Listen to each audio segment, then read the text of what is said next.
Good afternoon, ladies and gentlemen. Welcome to the U.S. History Online Edition. I'm Mr. Shaw. And I'm Mrs. Willbrand. Welcome to the Civil Rights Movement. Hey, guys. Well, I'm so excited. That was really nice. We need to make our own show, Miss Willbrand. What do you think? Oh, I would love this. Perfect. Okay. Anyway, guys, so we're going to go ahead and we're going to do a quick lecture video here on the civil rights movement. Going to go over your broad points. Again, we'll do this again next week and just throughout the next couple weeks, but this is just going to give you a little introduction to what we're talking about. Let's do it. Part one, a movement is born. We're going to talk about the origins of the civil rights movement. We're going to start today with Plessy versus Ferguson. So segregation in the U.S. happens way back in 1896. The Supreme Court rules in Plessy versus Ferguson that separate but equal is okay and does not violate the Constitution. As long as two institutions are equal in stature or what they provide, it is okay to separate people of different races. The ruling on Plessy resulted in widespread and open segregation, particularly in southern states, but it didn't mean that it doesn't happen in northern states as well, because it does. But it is really, really strong in the South. There are two types of segregation that we're going to talk about today. There's de jure segregation, which is required by state or local law. So the hint here is law. And when I see this word, I always think jurisdiction. And that sounds very legal. And so I always think legal, law makes sense. I always think jury. Oh, jury, yes. Yeah. Mm-hmm. Also very legal. Don't make them mad. Jury repairs. And then we have de facto segregation. And when I think facto, I think that's just facts. It's just how things are. This is systemic segregation. So it just kind of happens in society, in whatever town or city that you're in. So it's systemic segregation through intimidation, tradition, and violence, but it is not necessarily required by law. So you could have de facto segregation that quickly turns into de jure segregation if laws are passed to enforce that de facto segregation. But they are different, as in one is legal and one is just systemic and happens almost organically, which is not okay. Real quick before we move on, you'll see that there is a link, Plessy versus Ferguson. It is a link to history.com to an article and I think a little video on Plessy versus Ferguson for you guys, a little Easter egg hidden in this PowerPoint for you. It's not an Easter egg if you tell them about it. Well, surprise! No, I don't like secrets. You guys know that. Kids know that at least. To add here, just a couple things is de jure segregation is outlawed.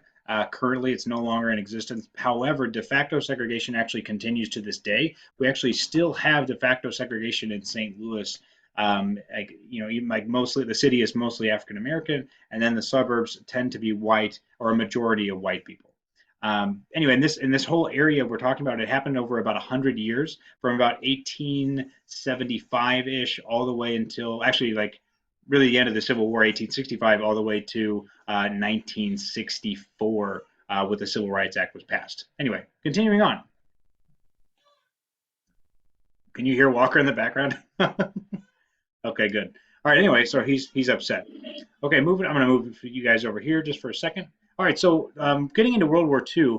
World War II, there was a really high demand for workers because a lot of white men had been drafted to go fight in the war. So there was so much demand for workers that African Americans actually started to migrate northward and a little bit westward too. You can see here in this map. To take those jobs and to be able to help out the industries while the white men were fighting the war. And there was actually one really positive thing happened that FDR did. He actually prohibited racial discrimination by federal agencies and companies engaged in war work. So this is a really big victory for African Americans who had been faced with Jim Crow laws for a number of years, probably about 60 to 70 years at this point. But this is just a really big, big gain for them. And then but also during the war, black soldiers had served very courageously. Over almost 1 million African American soldiers served in the armed forces, and many hoped that we talked about they wanted they called it a double V campaign. They wanted victory in the war and victory against racism at home. They hoped that they would get that. Unfortunately, we see that they probably will not. Anything to add there, Mr. Wilbrand? I just wanted to reiterate the time frame that we are looking at. So we have been talking about history in our U.S. classes since Reconstruction. You guys need to understand that the segregation has been happening the entire time we've been teaching you history. And it is not until this moment, second semester, fourth quarter, that we see real change happening for African Americans. So if you just reflect back on any part of history that we've taught you so far, this is going on. And we talked about it with Vietnam, we talked about it with Korea, we talked about it with World War II and one, with African Americans fighting or serving in the military in some way, especially when we talked about Vietnam, fighting for freedom that they themselves did not have. So pretty powerful stuff. Perfect. Thank you. Moving on. Take it away. All right, so we're going to talk about some organizations and some early victories that we do see for African Americans. We see the NAACP, the National Association for the Advancement of Colored Peoples, established in 1909, which if you're looking at that date, thinking that we're going to talk to you today about the mid-1960s, this was established really early on, not even a little early on. So they have been fighting for equal rights for quite a long time before they ever see any kind of legal rights. They lead a campaign for desegregation, and they started this campaign back in the early 1900s, and they fight that good fight through the 60s. Thurgood Marshall is a leader within the NAACP. You should know that name, Mr. Shaw. Do you know who Thurgood Marshall is? What he did? I mean, I know, but I mean, why don't you tell me? Oh, you want me to? Oh, okay, no, that's you're putting me on the spot here. Okay, so Thurgood Marshall was a lawyer. He was a very prominent lawyer throughout the civil rights battle. He is actually very famous because he's going to be on the Brown versus Board of Education. He's the one that actually argues that case in front of the Supreme Court, and he breaks barriers as well because he is the actual first African American Supreme Court justice to ever serve on the Supreme Court. That's good stuff. That's like a So glass nice. of whole milk right there. So nice. What did you say? Glass of milk? Glass of whole milk Oh, right there for your soul. gross. No. What is wrong with you? Oh. Shout out to my husband for getting me color changing cups. Just so you guys are aware that this is a thing. This is just little ice water, you know, a color changing cup. That's good stuff, boys and girls. Aaron Willbrand making an appearance there. It's a little things. All right, some more early victories that we have for you. We do have Morgan v. Virginia in 1946. Again, another Supreme Court case. Anytime you see this, it's going to be a court case. In Morgan v. Virginia, it declares segregated seating on interstate buses unconstitutional. That does not mean that it does not continue throughout the 60s, which is pretty evident, I think, with the Montgomery bus boycott, which we'll talk about here in a few slides. There's also McLaurin v. Oklahoma State in 1950. OSU violates the Constitution by keeping one Black student separated from other white students in this court case. There are several other court cases that happen throughout the 1900s leading up into the 60s, and then it really just kind of explodes in the 60s. But these are just some of the highlights for you. A lot of the NAACP leaders, they focused on education. Like, how can they, like, education itself is a really, it's not necessarily a fundamental right, but if all of the things are equal, the kind of education you get if you are in a separate school, any separate school is going to be not as good if you as you would be if you were included with the other white students. So we'll see that with Brown v. Board here in just a second. Knowledge is power. You see here, this is the picture from McLaurin v. Oklahoma State of the single Black student actually outside of the classroom. So that was what was ruled unconstitutional. You see, they didn't even allow him in to the classroom. Okay, so Brown v. Board. So again, this actually took place in Kansas, and there's a girl named Linda Brown, and there's actually a number of students that were involved in the case. But anyway, this was a pretty good school actually. The African American school was actually really good, and so that's why they picked it though, because they wanted to show that even when the schools themselves were good, that it still created problems for the students. And so what they found was that it actually created a lot of psychological problems. Kids in those schools they thought that they were inferior. They had a lot of feelings of inferiority. And they did actually a number of studies as backup or as background for Brown versus Board of Education. And so they decided that the question at hand is, did segregation of education based on race violate constitutional rights? And they found that it did, that the Supreme Court ruled in favor of Brown, and they declared segregated schools that they violate the Constitution, and they cite the 14th Amendment, which states that all citizens are supposed to have equal protection under the law. So what's interesting here is a lot of people think that whenever a Supreme Court decision is handed down, that it automatically has to be followed, and that's actually not true. So a lot of people, even though they had ruled that segregated schools unconstitutional, segregation continued for years and years and years after this, and until the president actually gets involved and he forces schools to actually comply with Brown versus Board of Education. Anything to add there, Ms. Willbrand? I think this is a really important time to remember that schools are a great example of the separation of federal and state governments. So even though the federal government says, hey, schools really should not be segregated, states use the loophole of, you're not in charge of us, federal government, the states are, to continue on with segregation. Which is why when we talk about the Little Rock Nine and the National Guard being sent in to protect those students, it is such a huge deal because per the Constitution, the federal government really had not a huge place to step in, but they were trying to do what was best for all. So pretty powerful stuff. Perfect. Moving on.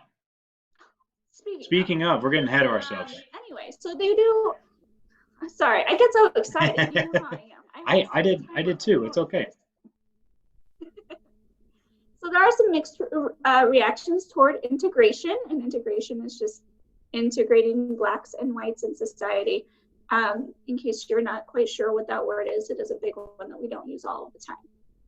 So they do use economic pressure as a weapon. African Americans are in this time period traditionally more impoverished than whites, simply because they have been kept down by society for so long at this point. And so economic pressures are used as a weapon, as well as Ku Klux Klan. We see them reappearing. They kind of, not really gone dormant, but they were pretty quiet for a while because there really wasn't a huge fight. They had everything they wanted. There was segregation. Blacks weren't getting the same rights as whites. They weren't having or given the same opportunities. And so until we see this big influx of freedoms and rights for African Americans, the Ku Klux Klan was kind of taking a backseat for a while, and then we see them really reappear and gain a really loud voice, especially in southern states. And that voice extends to some violent actions as well. So Brown v. Board 2 ordered school segregations implemented with all deliberate speed. So not only do you need to desegregate schools, you need to do it right now. Let's go. And then the Little Rock Nine is one of the first big attempts in the South to desegregate schools. Central High School in Little Rock, Arkansas is desegregated in a sense, but that doesn't stop the community from being angry with the governor for desegregating the school. The governor supports segregation. The national government desegregating school. The governor supports segregation and does not do anything to help protect these students. As they would walk into school, people would throw things at them, old food, rocks. They would shout things that you would never want shouted at your children. Just hateful comments. They would threaten them. They would burn things in their yards, throw things at their homes. But eventually, the federal judge orders Falbus. He's the governor. He's the governor. Falbus is the governor. He ordered the federal, and it was actually the federal judges order the governor to allow the students to go to school and to protect them. And the president actually sends the National Guard to help protect them, which you can see in the bottom picture here, the National Guard escorting students on and off campus. So, anything else? Why'd you say it like that? No, I think that was lovely. Again, but again, and that's what's weird is that the National Guard actually had to escort those kids every day for that year because there were so many people that just were very anti-desegregation. Have you ever seen the clip, Ms. Willbrand, of these people actually uniting, actually meeting? I believe it's on Oprah or something. So there's some clip of this woman and this woman actually talking and kind of like reconciling. Oh, no. Yeah, it's really interesting. So I encourage you guys to look that up. Just look up Little Rock 9 like reunion or something like that, and you should be able to find it. Anyway, we should move on. Well, I was just going to say, I did have the opportunity to hear one of the Little Rock 9 speak. Oh, that's cool. At a conference a few years ago. And one of the questions, he took any question from the audience, and one of the questions that was asked was, were you on good terms with the National Guard soldiers that escorted you and protected you? And he said that they were doing their duty for their country, but they didn't necessarily support desegregation either. That's interesting. So there were not a lot of support for these students during this time. So they were very brave individuals. That's lovely. All right, we got to get going. We only got 3 minutes left. All right, so Montgomery bus boycott. So this is the next big event that takes place, or actually this took place before the Little Rock 9. So in 1955, city buses in Montgomery, Alabama were segregated, and actually all of Alabama. Rosa Parks, who was not just any random woman, she was a leader in the NAACP. She sat in the front row of. I didn't know it was a colored section. I thought that she was actually in the white section. That's interesting. So she was actually asked to vacate her seat, and she did not. And then she was arrested for not vacating her seat for a white man. So in response to Rosa Parks' action, African Americans in Montgomery, Alabama started a bus boycott that lasted over a year. 90% of African Americans participated. And then during this time, Dr. King's house was actually bombed. But in general, the bus boycott was extremely effective. The bus company actually almost went bankrupt, and it led to the Supreme Court decision in 1956 that they ruled that segregation on public buses and in bus terminals unconstitutional. So it was extremely effective. Anything to add there, Ms. Willbrand? The first bus boycott actually happens in 56, I think. Claudette Colvin is one of the first African-American women to refuse to give up her seat to a white man, but she had been in some trouble in the past and didn't have as, secure of a background, I guess, as Rosa Parks, and so she's not really the face behind the movement, but she is later credited with kind of starting. Interesting. Yep. And as far as the colored section goes, colored people were allowed a section on the bus, but if a white person came and wanted to sit in those seats, like if their section filled up and they needed one of those extra seats, people of color were still expected to get up and give those seats up, even though they were their own section. Perfect. Thank you. Okay. So this is just going over, oh, sorry, this is your slide. I apologize. Go ahead. No, go ahead. Oh, I'm sorry. I was just going to say, this is just going to go over some of your key vocab terms. The Congress on Racial Equality, or of Racial Equality, was actually the first one. That was created in the 40s, or actually, it might have actually been in the 1939. But anyway, so they started it. They actually were the ones that started sit-ins. And then we see the Southern Christian Leadership Conference actually rise up with under Dr. King's influence. Guys, we're over 20 minutes. I'm so sorry. Don't worry. It's going to be okay. Anyway, the SELC is under Dr. King's influence, and they are really trying to spread awareness around the South. And then the Student Nonviolent Coordinating Committee, they actually they help organize students and help them to resist discrimination in the South and really all over the country as well, but predominantly in the South. They also use sit-ins and also teach-ins, ironically, which I really wanted to do that. If we were going to be in school right now, I wanted to go into Dr. Keltner's office and like teach a lesson in there, and just say that we're not leaving until you change your ways or something. I don't know what we were going to protest, but I guess we can't do that now. Oh well. Anything to add there, Miss Willbrand? No, I think you did a great Thank job, Mr. you. Shaw. So nice. Go for it. All right, so let's talk about nonviolence in Soul Force. Dr. King did emphasize civil disobedience, nonviolence. He takes a page out of Gandhi's book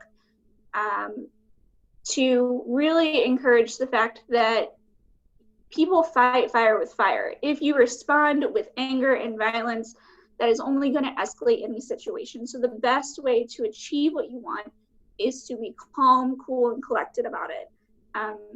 You kill more flies with honey is kind of the saying, but he has one perspective, and there are other perspectives as well. For example, Malcolm X, and I might be getting ahead of us here, kind of has a totally different take on it, which is do unto others as they've done unto you, which is fighting violence with violence, which does escalate the situation. So we will see Dr. King come in as a peaceful protest type figurehead and encourage peaceful protesting and just the whole peaceful movement.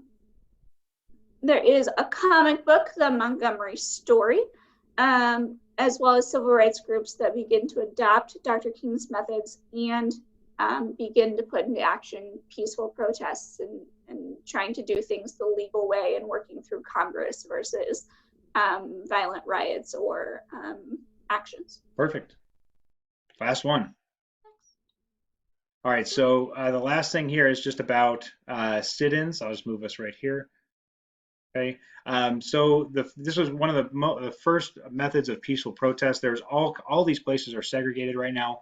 So what African Americans would do is they would go up to these segregated lunch counters and they would sit in the white sections and they would request service from from the proprietor or whoever, and they would not leave until they were served. Now they would always there was all these requirements. You had to look nice. You had to always be respectful. You never ever fought back. If somebody, like again in this bottom one, you see that the whites behind them are pouring drinks on these people that are in front. Again, you can see it kind of over here, and you would, even though that was happening to you, you were never supposed to respond in anger to that. And again, that's the really the key here is you have to stick to nonviolence. And you're showing that you are respectful while all these people around you are being very disrespectful, and that is going to be your hope that the place will notice that and then finally serve you and then stop their segregation practices. So again, this is after most of these happened after desegregation was ordered in these places anyway, but these businesses continue to practice these or these segregation policies. So they're trying to fix that. And that's number one here on the goal is to force authorities to honor desegregation. They also want to raise white consciousness. Like there's some whites that are they call them moderate whites. Like they don't want bad things to happen to people. Like they don't really realize how bad it is for African Americans. Third is they really want to show commitment to peace and equality. And then, of course, we want to integrate society. Okay, we want blacks and whites to live together. And again, I say blacks and whites, really all minorities and whites, but that's going to be the main goal we want to get integrated because that only then are we going to achieve true equality. Unfortunately, though, they're often going to be met with violence, a lot of intimidation, a lot of humiliation. I don't know if you guys have ever had a shake porn on you. It's not great. And then jail time as well. So lots of really tough situations. But you got to remember the goal of equality is really going to be worth it in the end. And this may be slightly um, controversial, if you will, but I would like to remind you that continuing to fight for basic rights and equality doesn't stop in the 1960s. We will see this continue on through history. So as we talk about this movement, don't forget moments in history that have happened more recently, like Ferguson, or other situations. This isn't something that we learn in history and then we test and it's done and it's over. This is something that we will see continue throughout the rest of our time together. So. Perfect. Ladies and gentlemen, oh my gosh, that's not it. I thought that was it.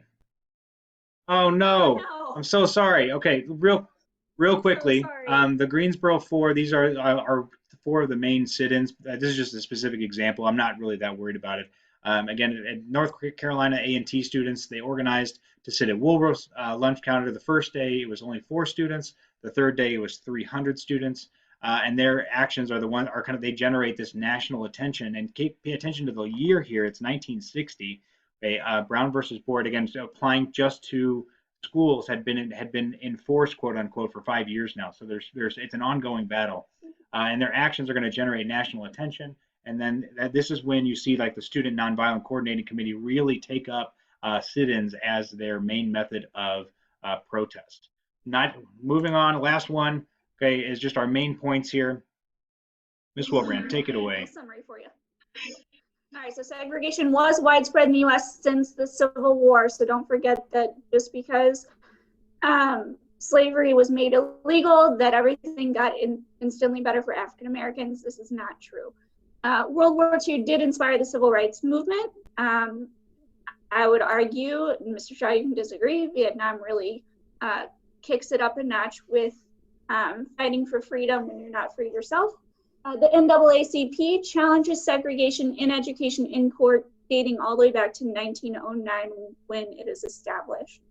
Other organizations do challenge segregation and discrimination using nonviolent protests such as sit-ins. So we've kind of recapped everything for you. We know that we are way over time here, guys. Feel free to split this PowerPoint up into several days if you need to.